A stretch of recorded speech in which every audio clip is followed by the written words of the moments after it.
Hello, everyone, and thank you for joining me today.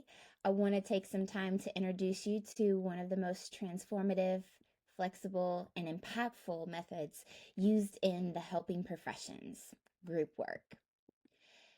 Group work at its core is a method of therapeutic or educational intervention that brings together multiple individuals who share similar needs, goals, or experiences. It creates a structured space where members can explore personal issues, gain insight, and learn new skills and build meaningful relationships, all within the context of a supportive, interactive environment. Group work allows people to see that they are not alone in their struggles and offers a powerful mirror in which numbers can reflect on themselves through the lens of others' experiences. So, why does this really matter, you might ask? Well, group work focuses on a wide range of human challenges and areas of growth. It may address emotional issues like anxiety, depression, grief, trauma.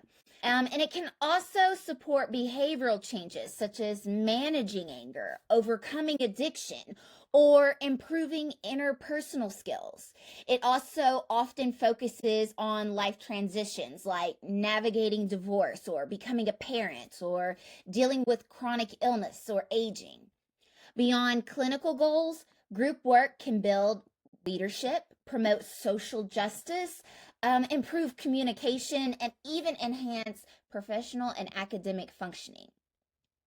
So, what makes it unique in its relational nature? Relational nature? Well, people not only learn from the leader, but from each other. And in exchange, through listening, offering feedback, practicing empathy, and working through conflict, members often experience some of the most profound moments of healing.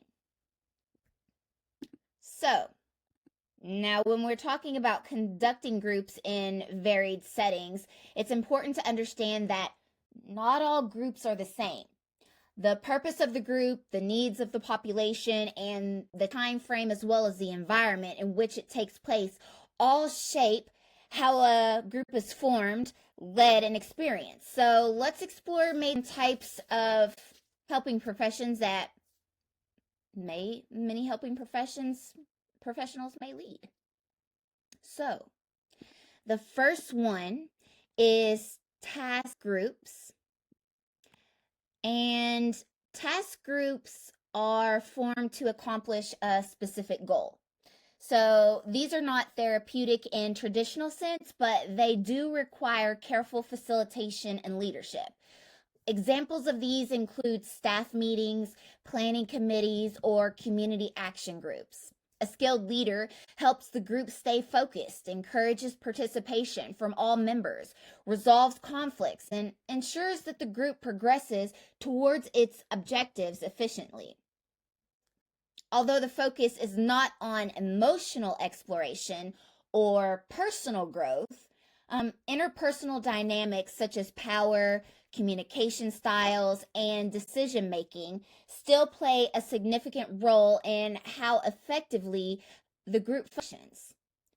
So, next up, we have psychoeducational groups. These combine education with group support.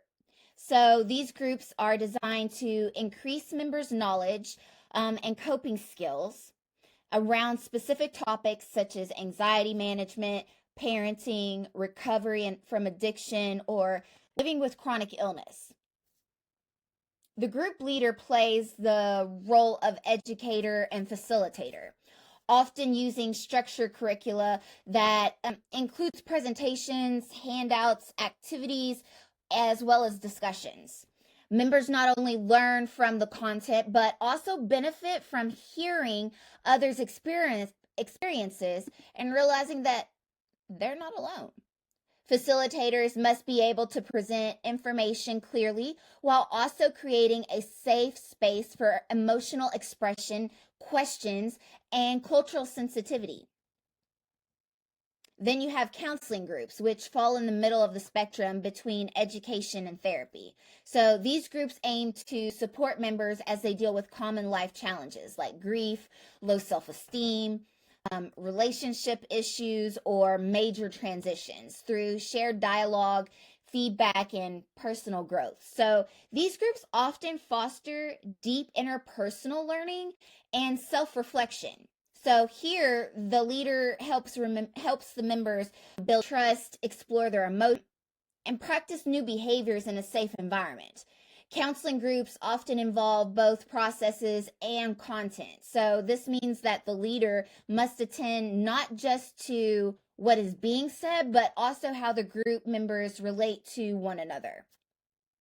These relational dynamics can become powerful sources of insight as well as healing. So then at the deeper end of the continuum are psychotherapy groups. Now, these are often long-term and intended to address significant psychological problems such as trauma, major depression, personality disorders, or complex grief. So these groups are usually facilitated by clinicians with advanced training and licensure. So they may be structured around specific modalities like the cognitive behavioral therapy, CBT, or dialectical behavior therapy, which is DBT, or psychodynamic therapy. The therapeutic alliance between the facilitator and the group members are critical. And the ethical responsibility here is also heightened, especially around managing risk as well as maintaining boundaries and safeguarding confidentiality. So group leaders must be highly attuned to transference, resistance, and the emotional safety of the group. And then last we have specialized form, which is worth highlighting, is brief group therapy. So these groups are time limited, often running between 6 to 12 sessions, and they focus on achieving clearly defined goals in a condensed period. So this format is one of those that is one that you have to really establish group norms and cohesion, and clarify the goals and use time wisely. So, one of the key challenges in brief therapy is depth. How do you create meaningful change in a short span? So, it requires a leader to be intentional, strategic, and flexible, helping members to move toward insight and behavioral change without overwhelming them. And it's also important to incorporate wrap up and transition planning. So, since the time limited nature can make termination feel like very abrupt for some members. So, now that we've explored the groups and their purposes, let's shift our focus to the multicultural perspectives on group work. So, oops. Yep. Well, bear with me here. So, whenever we are thinking about multicultural perspectives on the group work situation, many of today's society is very diverse when we're thinking about it. Every group will contain individuals with different cultural backgrounds, different values, beliefs, languages, and identities. So these cultural factors shape how people interact and how they interpret emotions and how they experience the group itself. So, for example, some cultures value indirect communication, um, and may interpret assertiveness as aggression, while others may see emotional restraint as strength. So, you just have to really look at the context. Whenever we're looking at cultural context, another one is authority figures are deeply respected. Clients may be reluctant to challenge or question the group leader. And then in others, people may carry historical trauma related to exclusion or oppression or marginalism, which can also impact their trust in the group process. So, whenever we're considering it, it's not just enough for the group leader to be open minded. To truly serve all group members, facilitators must become culturally skilled, which means developing an intentional practice rooted in self awareness, knowledge, and advocacy. So, becoming a culturally skilled group worker involves first doing the inner work. So, what does that look like? Well, that looks like examining your cultural background and privilege and bias. Um, what assumptions do you bring into the room? And how do your beliefs about healing and power and communication shape your facilitation style?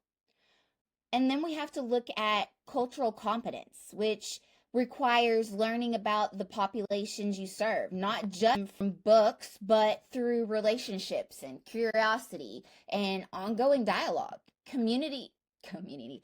Cultural humility is key here. So, recognizing that even with knowledge, we are never done learning. So, being culturally skilled is also about adapting group practices in ways that are respectful and responsive. This could involve incorporating culturally relevant metaphors or accommodating religious observances or being aware of how systemic inequalities affect group members outside the therapy room. So, this is really about what you have to take and actually understand about becoming a culturally skilled facilitator. And here on the PowerPoint, you can see again, I've broken down the steps and added some practice tips as well, just to go over them. But finally, let's discuss the ethical and culturally relevant strategies for designing and facilitating groups. So, whenever we're doing this, let's start with the first session. Well, even before the first session, to be honest with you, because it involves conducting through a needs assessment and then selecting members, obtaining their informed consent, and creating clear guidelines about confidentiality and group expectations. Like, then we add a multicultural lens. So ethical practice expands even further. For example, we must ensure that our materials and methods are inclusive and accessible. Are we using language that is accommodating disabilities or linguistic differences? Are we checking our own biases in how we interpret the group's members' behaviors? So, another thing that we have to be aware of is, how aware are you? So we have to be ready to address the microaggressions or oppressive comments that may arise within a group. Um, Silence in the face of harm can be just as damaging as harm itself. I will say that again. Silence in the face of harm can be just as damaging as harm itself. So, a skilled leader model respect. So, they model accountability and create a safe space for open dialogue when tensions arise. And this also means knowing when to seek supervision or to consult with your colleagues or bring in a co facilitator. And what this means is not that you are lacking in any way, shape, or form. This is just meaning that you know when that you need to ask for help, or you know when you need that extra person, or you know when you need to seek supervision so that you can better serve the group itself. So, with that being said, Group work is not just a method, it's one of those powerful platforms for change. It allows people to grow in community, to find healing through connection, and to witness the strength in others and themselves. But with that power comes responsibility. As group leaders, we must hold ourselves to a high standards of competence, cultural awareness, and ethical integrity. Whether you're leading a brief skills based group or a long term psychotherapy process, the goal is all the same. It's about creating a space where people feel safe, valued, and empowered to change. Hopefully, this gives you a strong foundation on group work. And thank you for listening. And I look forward to your commitment to leading groups with heart and insight and purpose. See you in the next video.